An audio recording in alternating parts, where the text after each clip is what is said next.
Like a, to keep it like.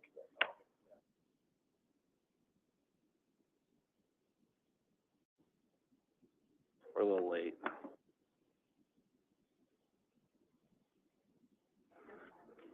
No, that's all right. Well, Sam just sat down, so we're good. Yeah. All right, ready? Okay. Sam, we're ready? All right. Go ahead and call the Finance Committee meeting to order.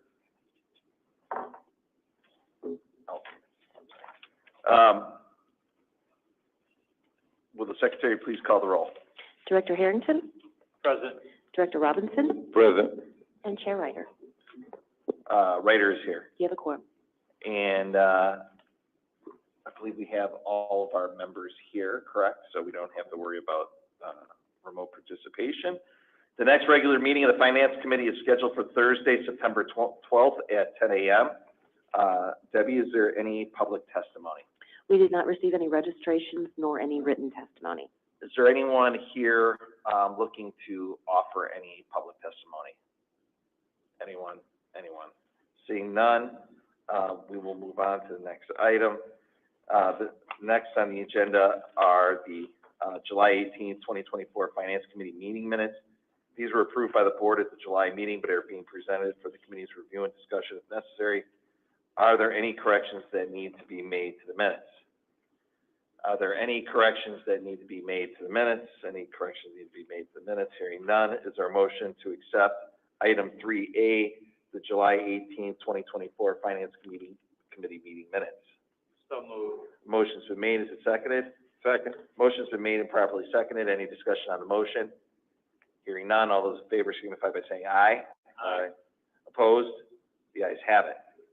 All right. Our next item, is it the budget? The minutes from the special meeting with the hearings, and then the budget. Okay, all right.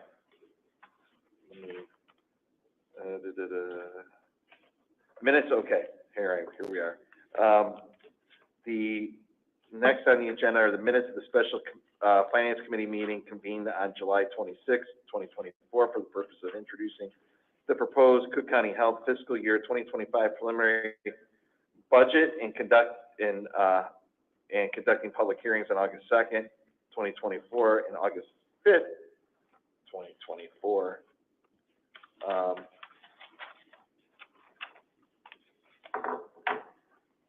Just for reference, at the introduction and each public hearing, our Chief Financial Officer, Pam Casara, provided an overview of the presentation, and then the committee received public testimony. There were 4 speakers who testified at the hearing on August 2nd and 8 speakers who testified at the August 5th hearing. We'll have Pam provide an overview of the budget presentation again in a moment, but at this time, the minutes to the Special Finance Committee meeting convened on July 26 are being presented for approval. There were no action items with this meeting as the meeting was held for informational purposes. Is there a motion to approve item 4A, the July 26, 2024 Finance Committee special meeting minutes? So moved. Motion's been made. Is there a second? Second. Motion's been made and properly seconded. Any discussion on the motion? Hearing none, all those in favor signify by saying aye. Aye. Opposed? You guys have it. Next up is the presentation of the, we're going to review and consider the proposed fiscal year 2025 preliminary budget, and Pam will be reviewing the presentation. She's now made about 20 times. Okay, 3 times, I think, to the Finance Committee. This will be our 4th. Yeah. It's always riveting. Is it? Oh, yeah. Okay. Yeah. So, it's like watching the Breakfast Club on Channel 9 over and over and over. Groundhog Day. So I think as everyone in this room and online has seen this numerous times, with your permission, I'll just sort of hit on the highlights this time. Debbie, do you want to go on? I think the key takeaways from these first 2 slides on our accomplishments and also next year's, key initiatives are that there's, you know, a really good balance of financial and non-financial accomplishments here. You know, and we want that, right? Because it's not necessarily all about the money. We have a mission, to achieve and, remain true to, right? So again, what I've seen in the last few years is a more, with the, implementation of the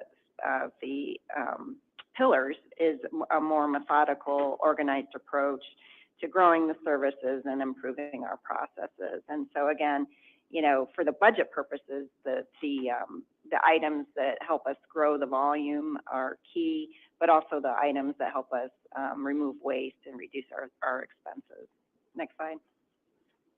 So again, going on to 2025, there's more of the same, a lot of bullets around growing the service lines and the behavioral health initiatives, continuing to expand at Provident and Bronzeville, and then those words, optimization and streamline, so that we can improve throughput and reduce our expenses to remain financially viable. Next slide. And then these couple slides, right, tell the story of where we've been and where we're going, and you can see that we have had slow but steady growth over the last few years, which we like to see. We do want to see some growth so that we can, you know, cover the increases in our costs related to giving our employees raises and supply cost inflation. So we do want to see the growth on the revenue, on the volume side, so we have it on the revenue to be able to cover those costs. Next slide. And here again, you know, where we've been and where we're going. And so, you know, we've dug ourselves out of a very big hole over the last few years, and hopefully, you know, that trajectory will take us into the future as well. Next slide. This one just shows the FTEs trends over time. Again, we're staying flat for next year. We'll continue to work within our established FTE targets and realign resources where they need to be. All right, so the proposed budget, next slide, Debbie.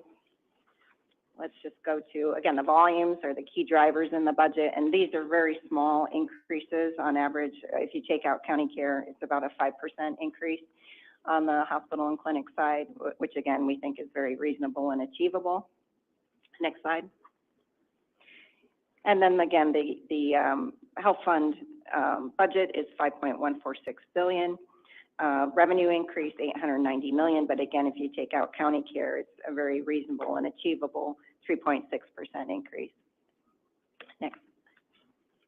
And then we are balanced on the expense side as well, with incremental increases across each office. And again, the FTEs remaining flat. I'll pause there just to see if you want to go through each office again. If not, we can jump straight to the special purpose funds. I'm okay moving on to the rest of the committees. Okay. Deb, if you can jump all the way to slide 24. And again, you know, just going back to the mission, you know, beyond, so the core services of the clinic and hospital services, we want to make, the county really looks to us to make at least enough money to cover those expenses. Then we have the tax allocation, which really goes to cover the operations of CIRMAC, JTBC, and public health. And then we have the special purpose funds and grants, which really goes to cover all the sort of soft services, wraparound services that are essential, right, to be able to provide to the community for the needed services beyond the traditional healthcare setting, but that help keep folks out of the hospital in the first place, right? So we're dealing with behavioral health issues, opioid issues, food issues, housing insecurity, et cetera. If we address those issues as a system, then we help keep folks out of the hospital in the first place. So for next year, we'll have an additional, on top of the $5 billion budget, another $100 million to continue that important work. Next slide. And then this one was just the ARPA progress to date, since it is almost half of the $100 million on the previous slide. And again, you know, these are essential services we want to continue to provide to the community. And that is a short version of the FY25 budget. All right. We've had this presentation several times. I know staff's been available to answer questions, and we've had other briefings. But I would like to ask the committee if they have any questions or comments on the budget that's been presented for us as a committee to recommend to the full board. So. None at this time. Okay. Sam, you got anything? Ditto, none at this time. Okay, great. So if the committee chooses to approve today, that would be a recommendation for approval by the Finance Committee to the board for the August 23rd, 2024 meeting, full board meeting, contained within the minutes for this meeting and presented to the board for consideration and approval on August 23rd, 2024 meeting. So is there a motion to approve item 4B, the proposed Cook County Health 2025 preliminary budget? So moved. Motion's been made. Is there a second? Second. Motion's been made and properly seconded. Any discussion on the motion? Hearing none. Is this, we good with the voice vote on this? Okay. Yeah, I'm good with it. All those in favor signify by saying aye. Aye. Opposed? It's the opinion of the chair that the ayes have it. We are going to now move on to items under the Chief Procurement Officer, and we will hear again from Pam in a little bit. All right, Charles. Charles, am I to understand that we have 15 items today? Actually 14 contracts and procurement and one expense item, so 15 total. Okay, I was just wondering if we have 15 contracts in 3 segments of 15 to get us to 45.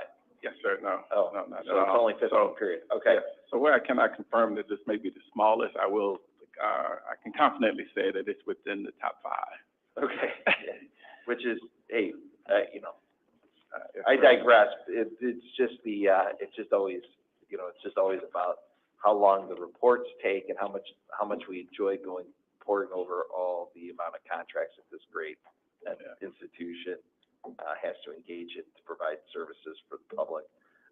Looks like, first, do you have any introductory comments, Charles, before Yes, sir. we move to the first All one? right, so, again, good morning, Charles Jones, Chief Procurement Officer. We have, again, 15 items before you today. Of those 15, 14 require responsible letters from the Office of Contract Compliance. We have 13 back with 1 in process. All right, great. First up, items 1 and 2, health plan services being presented by Aaron Galiner, our Chief Administrative Officer for Health Plan Services. Aaron, take it away.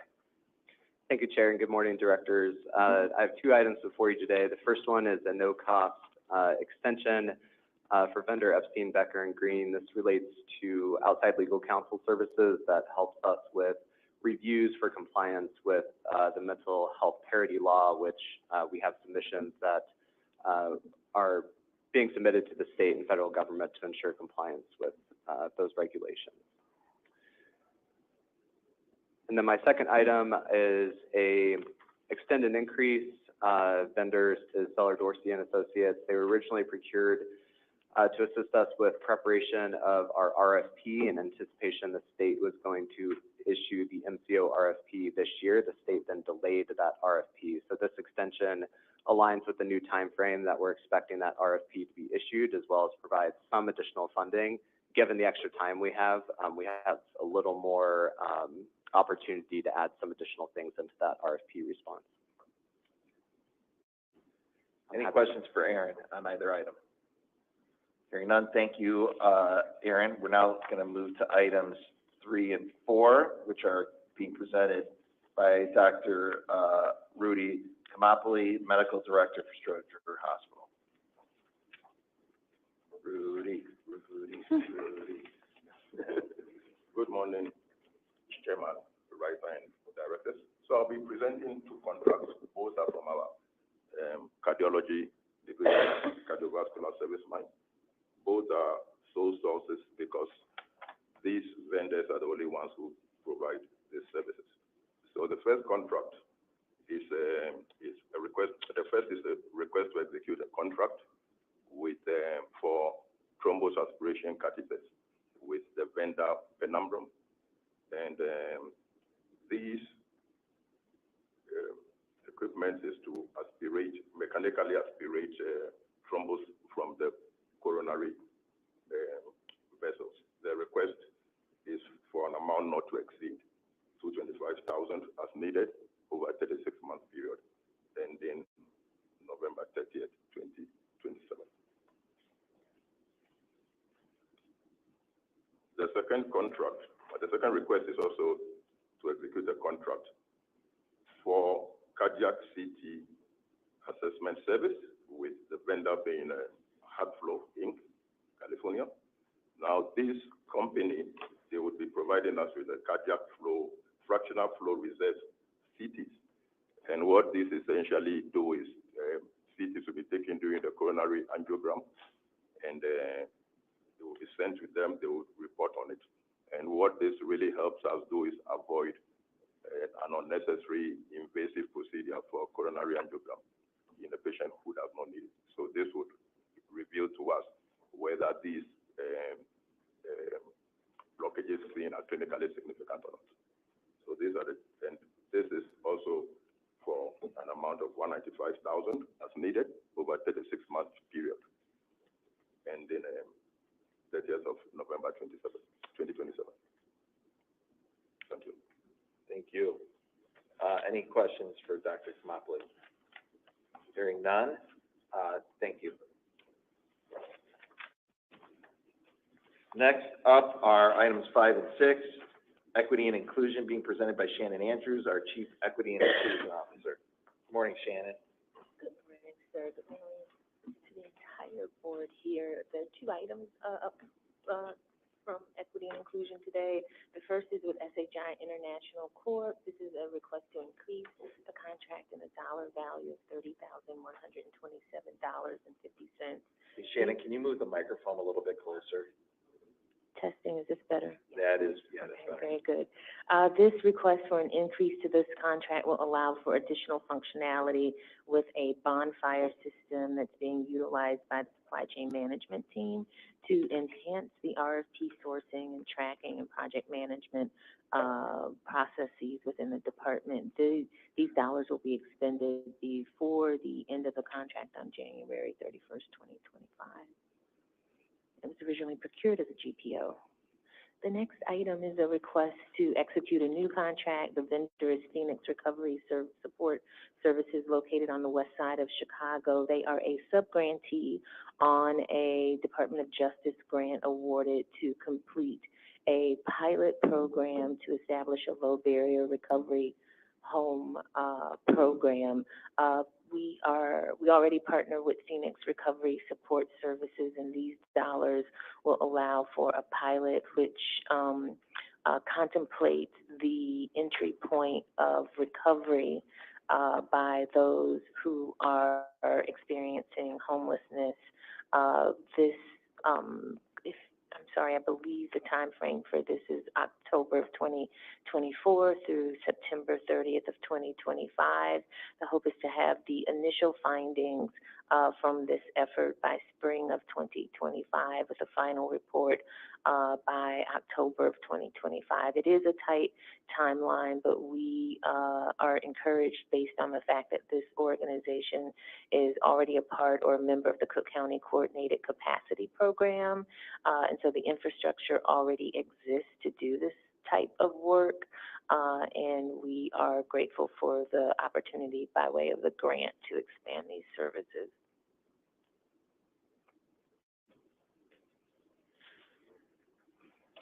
Thank you. All right, any questions for Shannon? Hearing none, thank you, Shannon. We're now going to move to items 7 through 10. I think that's 4 items. All right, you've got the most, Bina. All right. Being presented by nursing items, being presented by Dr. Bina Peters, our Chief Nursing Executive. Thank you, Chair, and good morning, Directors. Yes, we do have the 4 items in front of you for consideration and the approval. The first one is Reliance, which is a virtual solution to create the clinical competencies for nurses as well as the residents and all the providers within the perinatal areas. So we do have the existing service, and it is a custom individualized program, and we are requesting for extension of this program to continue the educational services. The second request in front of you is to extend the existing contract for the sterile process leadership solutions. We did an RFP. We are in the process of executing the contract, and this request is to extend and add dollars until we, execute the new contract. The third one in front of you is independent contractor. This particular person is an expert and is managing our HRSA grant related to APR and fellowship program. We received the grant 4 years ago, and also we have an extension. So Jocelyn Sales is the lead, and we like to extend her contract to manage the grant. The last contract in front of you is the request to approve for the frontline forensic. The frontline forensic team provide 24/7 coverage for trained nurses, sexually assault victim training program, as well as their evaluation. So this is a requirement for state for the hospitals. Hospital, as well as we are also serving as a referral center for number of community hospitals to provide the service to the community. Any questions? Thank you. All right, thank you, Bina. Next up are items 11 through 13, operations development, being presented by Greg Williams, our Chief Administrative Officer. Good morning. First one I have is AB Staffing Solutions. It's an amend and extend contract with no fiscal impact. We're asking for a 3-month extension from 9/26/24 through 12/31/24. And this firm continues to provide services for temporary placement of radiology technical personnel across the modalities in radiology. Simon Pillar is an extend contract, also with no fiscal impact. We're asking for a 12-month contract, 3/5/24 through 3/4/25. This is a provider who provides medical care to our new arrival patients at both Prieto and Belmont Cragen. He covers both adults and pediatrics, follow-ups, and assisted developing services and trainings. He's a sole source because he's been working with the new arrivals program for a while and has been a strong provider for us. Johnson Controls Fire Protection. It's an execute contract for $4,713,050, 36-month contract period, 10/1/24 through 9/30/27. And they will provide inspection, testing, maintenance, repair of our fire alarm systems, fire extinguishers, emergency lighting systems throughout the CCH system. And this was performed as an RFP selection.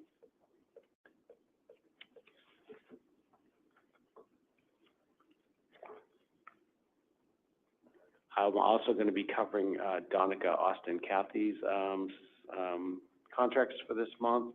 The first one is Vitalent. It's extended an increased contract for $957,615. We're asking for a 3-month extension with 7/1/24 through 9/30/24. And they're our current vendor for blood products, and medical management of the blood bank. We're actually finalizing RFP right now for a new contract award, which is why we're asking for that 3-month extension. And, okay. All right, are there any questions? I do have a question. Okay. On the first item, the professional radiology staffing services. Seems like we've been doing this for a while. So I guess what I need to, would it be helpful for me is to understand, where are we? Are we actually trying to fill the positions? We're not able to find the folks? What's going on? So we are actively trying to fill the positions. There is a national shortage of radiology techs. So it has been a challenge for us. I could get some information on number of positions that we have open and the time to fill those positions. I don't have that at the tip of my tongue. So is this more so an issue in human resources? I think it's more of a national trend around availability of radiology techs.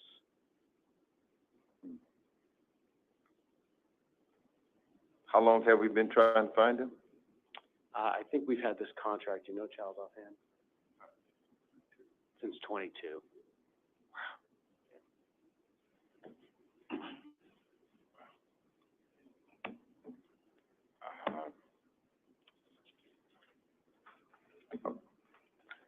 I guess we're doing our best. That's a long time.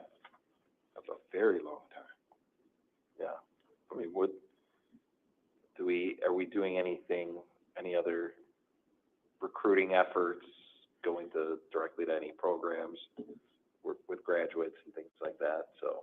Yeah, Yeah, I do know we have relationships with radiology technician training programs, and we do trainees, and we bring some of them on to hire when we can. It's a very competitive market, and that's been the challenge. Okay. We're actively discussing with City Colleges of Chicago about more. I'm sorry, I can't hear you over here. We're actively discussing with City Colleges of Chicago about building a more robust pathway program as well. So while not an immediate solution, it will help in the long term, I think.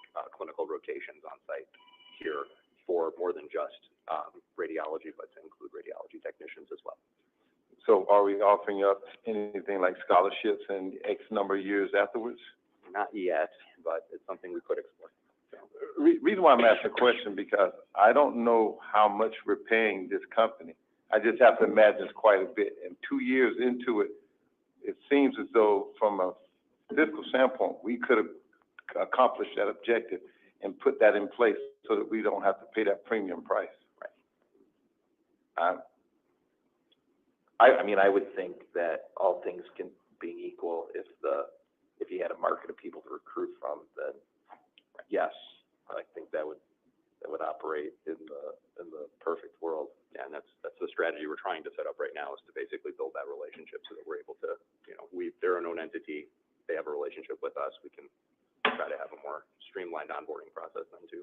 Well, I think also with the more we do to support the training programs or the certification programs, the more that people get exposure to the unique setting that we have here relative to, other settings that don't have the same benefits plan, which is where we beat everybody all the time. Right. So. Do we know the tenure of how long a radiologist tech tends to stay with the organization? I don't have that at my fingertips, but we can certainly try to look into it. Okay. It appears it has zero impact. That means they don't get, you're just carrying them and we don't have to pay them if they don't produce, or?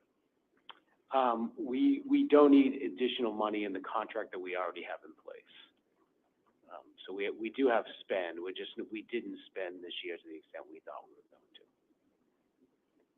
Right, so it's not, what I think what you're suggesting is that it's not, the contract's not necessarily the amount on the piece of paper, it's what we actually utilize on the contract. It's a not to exceed amount. So, okay, all right, thanks, Craig. Oh, What's Jeff done 15 or? I thought we already moved on to those. I'm sorry, go ahead. Yeah, no, I'm sorry, just number 15, I don't know if that's Donica's as well. I don't know if Jeff's doing it or okay. or Craig's doing it. Yeah, Jeff Oh, McCutcheon. Gotcha. Jeff McCutcheon, General Counsel. This is payment for services that were actually rendered in fiscal year 23, but the department was not able to process the invoice before the 23 budget closed. And because we can't make contract payments out of our 24 budget for a 23 expenditure, we need to handle it this way by simply approving a payment directly. Okay. Any questions for Jeff? All right. Hearing none, thanks, Jeff. All right, Charles, anything else before we go to move this? That's it for that. We have one emergency purchase afterwards. Okay, all right. Is there a motion to approve item 5A, contracts and procurement items containing request numbers 1 through 15, subject to completion of review by contract compliance? So moved. Motion's been made. Is there a second? Second. Motion's been made and seconded. Any discussion on the motion? Hearing none, all those in favor signify by saying aye. Aye. Opposed? You guys have it. All right. Charles, emergency purchases. Yes, we had one emergency purchase issued on July 10th to the chair of the board and chair of finance to increase the contract. This was to provide a contract amendment to increase the not to exceed value of about $500,000 with Priority Health Distribution, Inc., doing business as CuraScript Specialty Distribution for the remainder of the contract period. They provide IUDs for the pharmacy department. $500,000 increase there. Any questions? Any questions for Charles on the emergency purchase? If not, thank you, Charles. All right, thank you. We're now going to move to items under the Chief Financial Officer, the first of which is the receive and file grant award related items. Pam's going to return to the hot seat. All right, good morning again. The first item before you is the receive and file grant award related items totaling $3.3 million.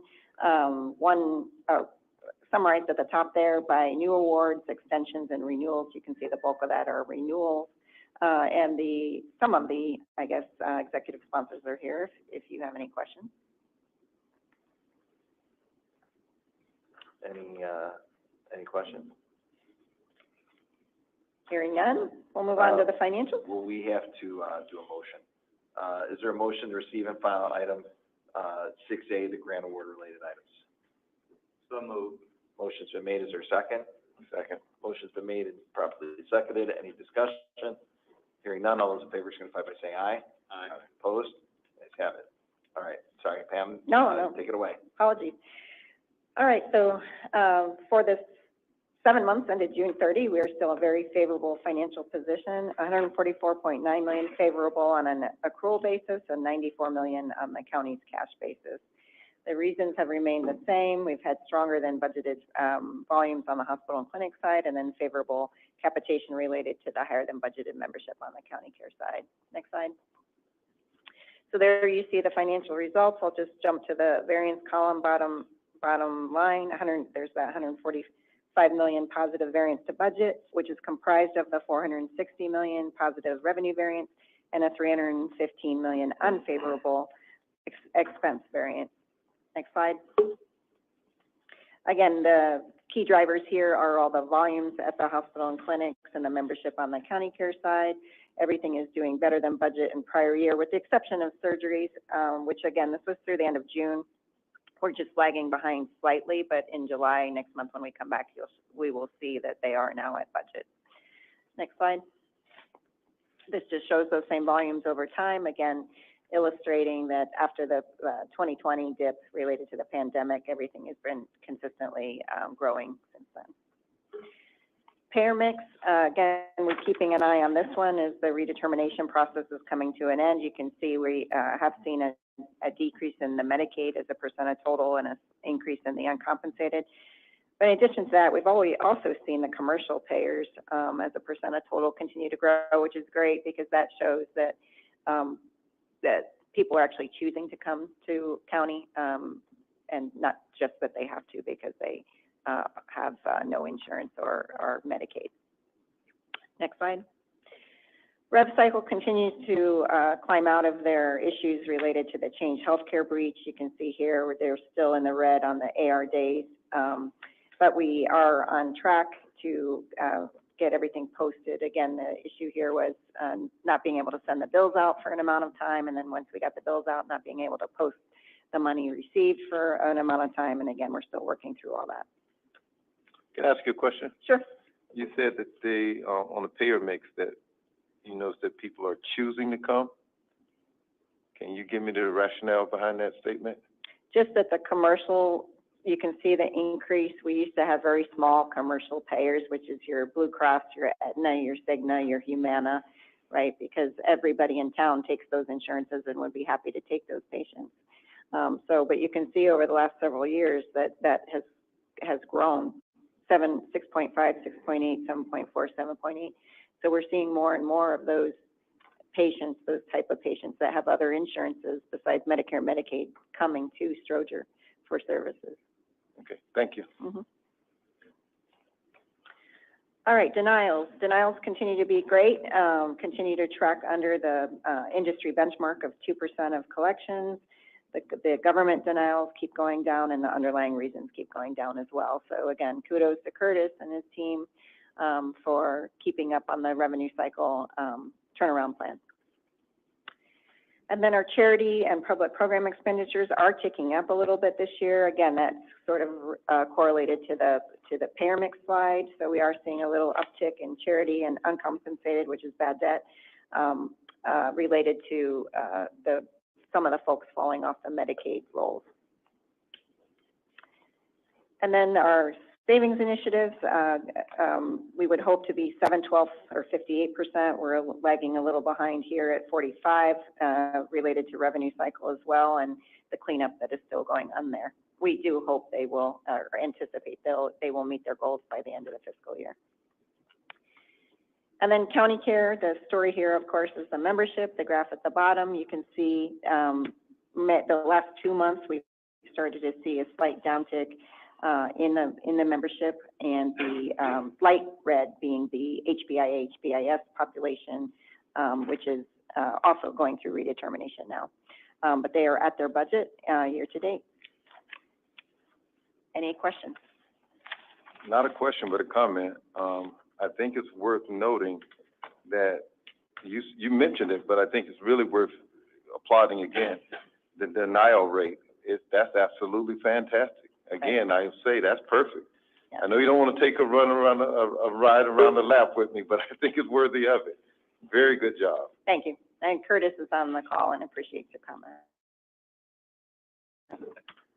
All right. Anything else for Pam? Pam had a big day. She passed the budget today. Yeah. All right. Thank you, Pam.